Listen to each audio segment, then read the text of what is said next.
Namo tassa bhagavato arahato samma sambuddhassa. Namo tassa bhagavato arahato samma sambuddhassa. Namo tassa bhagavato arahato samma sambuddhassa. In this talk, we will be talking mainly on consciousness or Citta. Now, in our last lesson, we spoke about the four ultimate realities, the Paramattha Dhamma. These are the 89 Citta or consciousness, the 52 mental factors, Cetasika, the 28 matter, Rupa, and Nibbana, the state of final deliverance. So first, let's talk about Citta, the 89 consciousness. The Pali word Citta is derived from a verbal root chitti, meaning to cognize, to know. And in the commentaries, the word Citta is defined in three different ways. It's described as Arammanang Chinteti iti Cittam, as an agent, meaning that which cognizes an object. It's also described as an instrument, etena chinteti iti cittam, that by means of which the accompanying mental factors cognize the object. And finally, as activity, chintanamattam cittam. The Citta itself is nothing other than the process of cognizing the object. So, among these three definitions, the third one is the most accurate of the three terms, because Citta is nothing more than a process, an act of cognizing an object. Why then the text describes it as an agent and as an instrument? It is merely to refute any wrong views one may have regarding Citta, because one may think that Citta or consciousness as a permanent self, as an ego, they may cling on to it as I, me, mine. So to break that wrong view, to refute that wrong view, this definition of an agent and instrument is brought in. However, the most accurate way to think about consciousness is as an act of cognizing an object.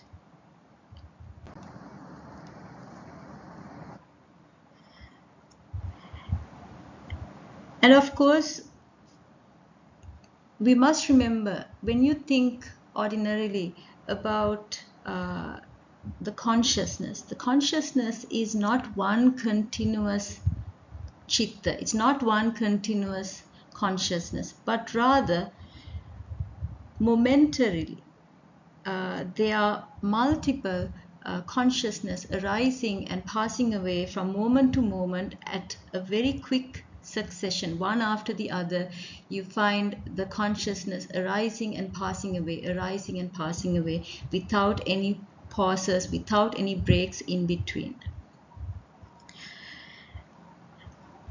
Now, in the Abhidhamma, in the commentaries, 4 devices are brought in to describe the nature of any ultimate reality. So these 4 devices are Lakkana, Rasa, Paccupatthana and Padatthana.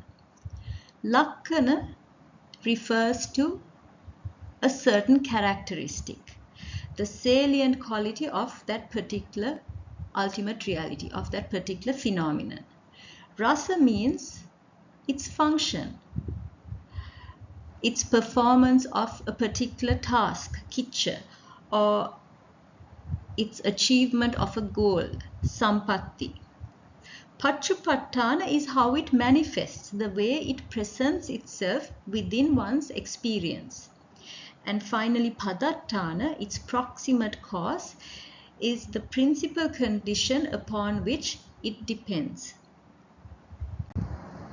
So now let's look at these four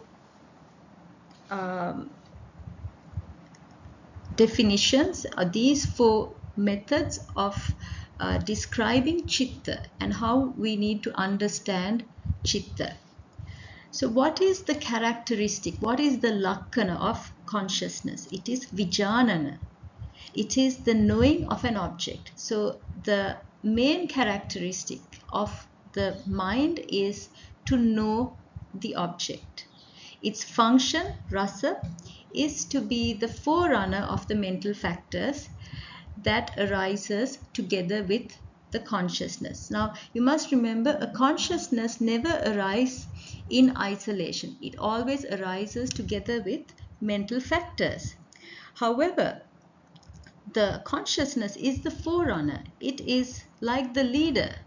It is like the king with its procession following behind the king. However, the consciousness and the accompanying mental factors arise together and pass away together. So they arise together and pass away together, yet the consciousness is the forerunner. Pachupattana, manifestation. How does consciousness manifest? So to the meditator's experience, how it manifests is as a continuous process, something that arises and passes away one after the other. It's a continuous process, and that is how it manifests to a meditator. Padattana, the proximate cause. Nama Rupa, mentality and materiality.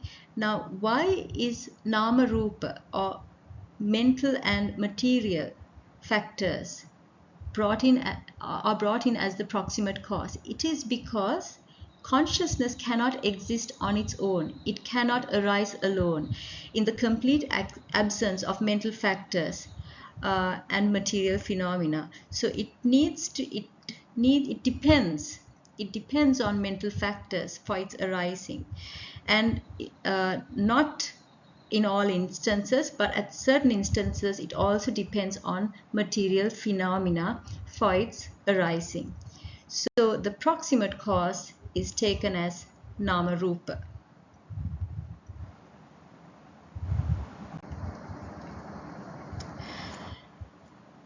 So when it comes to Citta, we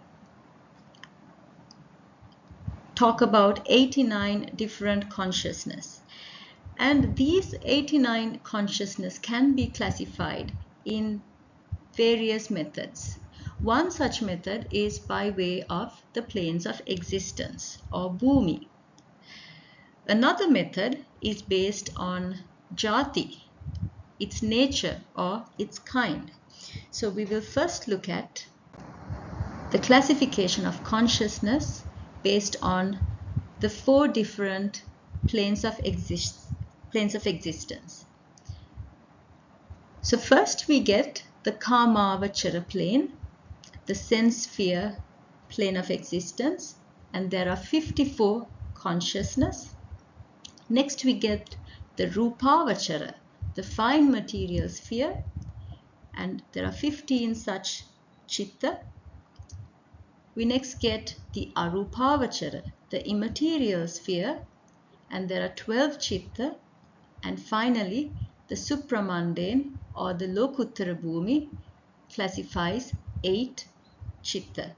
And altogether there are 89 Citta. Now let's talk about each of these spheres one by one. Now the first 3 spheres, Kamavachara, Rupavachara and Arupavachara, these 3 are mundane spheres, and supramundane, the Lokuttara, is a separate, it's something that has gone beyond mundane spheres. So a bhumi is a plane of existence. And what is Kamavachara. What does Kamavachara Bhumi refer to? The word Kama has both a subjective as well as an objective meaning. So the subjective sensuality, meaning the craving for sensual pleasures, is one meaning of this word Kama. The other meaning of Kama is more of an objective sensuousness, and it refers to the 5 external sense objects. These are the Rupa, visible form, Varna, visible form, Saddha, sound, Gandha, smell, Rasa, taste, and Pottabha, tangible. And the Kama Bhumi is the sensuous plane of the human, basically 11 realms. So what are these 11 realms? The 4 woeful states, those are the 4 apayas, the human realm, the 6 sensuous heavenly realms, which where you find the devas arising. So the sense sphere consciousness is the consciousness that predominantly arises in the sense sphere. Now you must remember that even though we label these 54 consciousness as Kamavachara, as belonging to the sense sphere, it doesn't mean that they arise only in the Kamavachara Bhumi. It merely means that they predominantly arise in the Kamavachara Bhumi. However, they can arise in the Rupavachara or the Arupavachara Bhumi as well. Now, what is referred to as a Rupavachara Bhumi?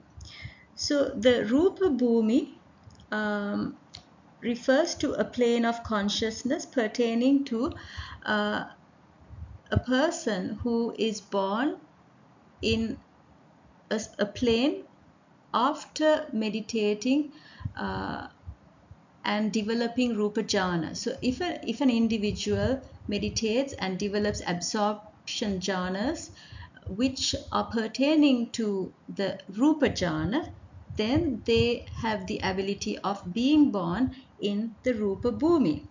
So these Rupa Jhanas are called such because they are attained by meditating on a material object. So there are certain forms of meditation called Kasina Bhavana, then there are the Brahma Vihara Bhavana. Likewise, there are various different types of Rupa Jhana meditation techniques which will result in a rebirth in a Rupavachara, in a Rupa Bhumi. So the fine material sphere, again, even these Rupavachara consciousness, even though we term them as Rupavachara, they also have the ability to arise in either the arise in the Kamavachara Bhumi as well. So they are not restricted to the Rupavachara Bhumi, but let's say for instance a human being is meditating and he develops these Rupa Jhana, then that Rupa Jhana has arisen in the sense sphere at that particular moment. So likewise, just like the Kamavachara Citta, these Rupavachara Citta may be called so because it predominantly arises in the fine material sphere. However, it can also arise in the Kamavachara sphere.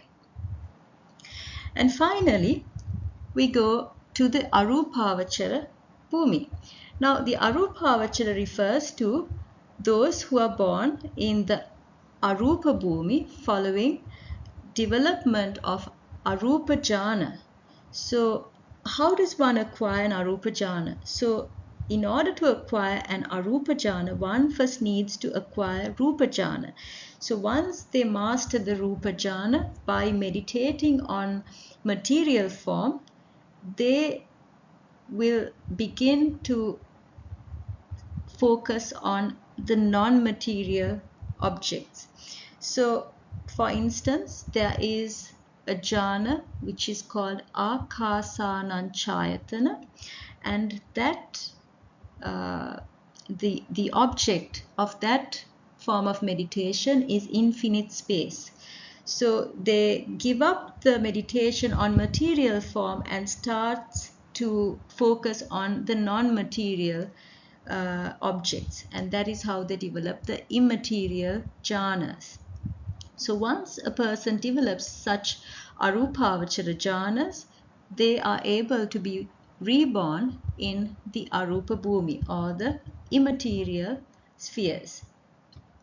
So the three bhumis that a certain living being can be born in are the three mundane spheres: the kamavachara, rupavachara and arupavachara. Then what about the supramundane? What about the lokuttara bhumi? Is it really a place?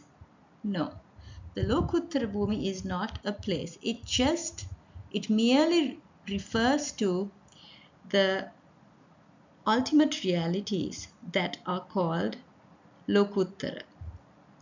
So first, to understand that, we'll look at this word lokuttara.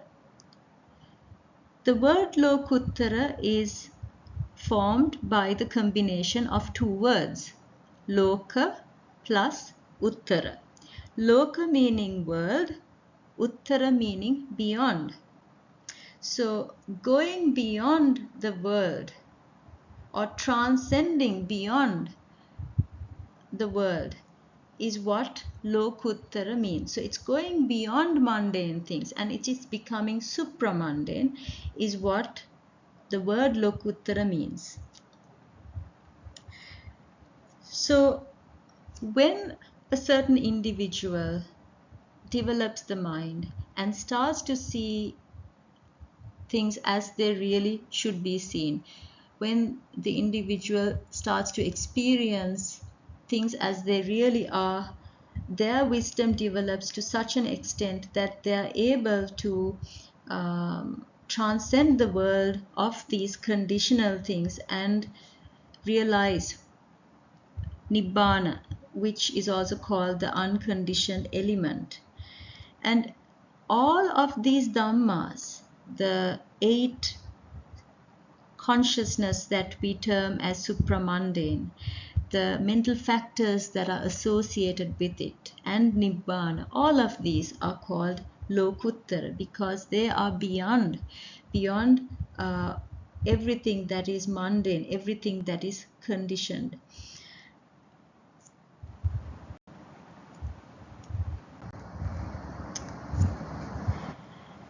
Now those were the 4 different types of consciousness based on bhumi, or the planes of existence. Consciousness can also be divided into 4 different groups based on jati, or the kind or nature. And there are 4 jati, or 4 kinds of consciousness, and these are akusala, unwholesome, kusala, wholesome, vipaka, resultant, and kriya, functional. We'll first look at akusala. What is an akusala consciousness? What is unwholesome? So unwholesome consciousness are consciousness that are accompanied by 1 or 2 unwholesome roots. Unwholesome roots are mental factors, and these are lobha, dosa, moha. Lobha meaning greed, dosa meaning hatred, and moha meaning delusion. So if a certain consciousness is accompanied by either 1 or 2 out of these 3 roots, it is termed as an unwholesome or an akusala citta. Now, why is it called unwholesome? It's called unwholesome because it's mentally very unhealthy. It's morally blameworthy. And in future, it has the ability to produce painful results, results that you would not want to experience. The wholesome, kusala, on the other hand, are accompanied by wholesome roots. These are alobha, adosa, amoha. Alobha meaning non-greed or generosity, adosa meaning non-hatred or loving kindness, and amoha meaning non-delusion or wisdom. So when a consciousness is accompanied by either two of these roots or all three of these roots, it is called a kusala or a wholesome consciousness. So why are they called wholesome? It is because these are mentally healthy, they are morally blameless, and in future they have the ability of producing good results, pleasant results, things that you would really want to have. Now, the akusala and kusala comprises of volitional activity, kamma. This is what we call kamma, good or bad karma. So the karma are important because they have the ability to produce results in the future depending on what type of karma, whether it was a wholesome karma or an unwholesome karma. So the results in the future are called vipaka or resultants. So the resultants of vipaka can be either the results of unwholesome deeds or they can be the results of wholesome deeds. And finally, we come to a category called kriya. It's sometimes called kiriya as well in certain texts. So these are the functional consciousness. They are neither wholesome nor unwholesome, nor are they results of karma. They are merely functional. So the kriya chitta, they perform a certain function, but they are not karma and they are not the results of karma, but they have specific functions. So these are the four types of consciousness or the four chittas classified according to jati or the kind or nature.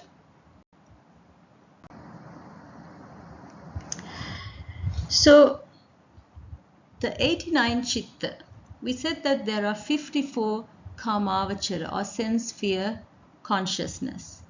And again, these sense sphere consciousness can be subdivided according to jati, according to their nature, as kusala, akusala, vipaka and kriya. So there are 8 kusala, 12 akusala, 16 wholesome resultants, 16 kusala vipaka, 7 unwholesome resultants, akusala vipaka, and 11 kriya functionals. The 15 rupavachara chitta are subdivided into kusala, vipaka and kriya, each having 5 chittas each. The arupavachara chitta, there's 12, again subdivided into kusala, vipaka and kriya, and each group having 4 consciousness. And finally, we come to the supramundane, the lokuttara chitta. There are 4 kusala, also called magga chitta, and 4 vipaka, also called phala chitta. Now, you may have noticed that when it came to the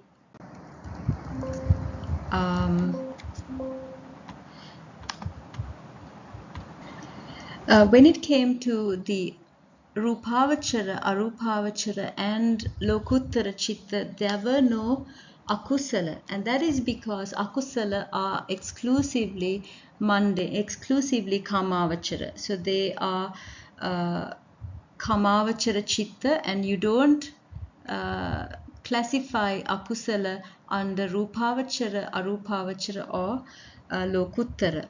However, you must realize that akusala can arise in the rupa bhumi or the arupa bhumi, but the akusala are exclusively termed as a kamavachara citta. And in the same way, you may have noticed that there are no lokuttara kriya. Lokuttara citta are classified only as kusala and vipaka. Kusala being the magga citta and the vipaka citta are the phala citta. So we will talk in greater detail about each of these different types of citta in the subsequent lessons, and during the next lesson we will talk about the 54 kamavachara citta, the sense sphere consciousness.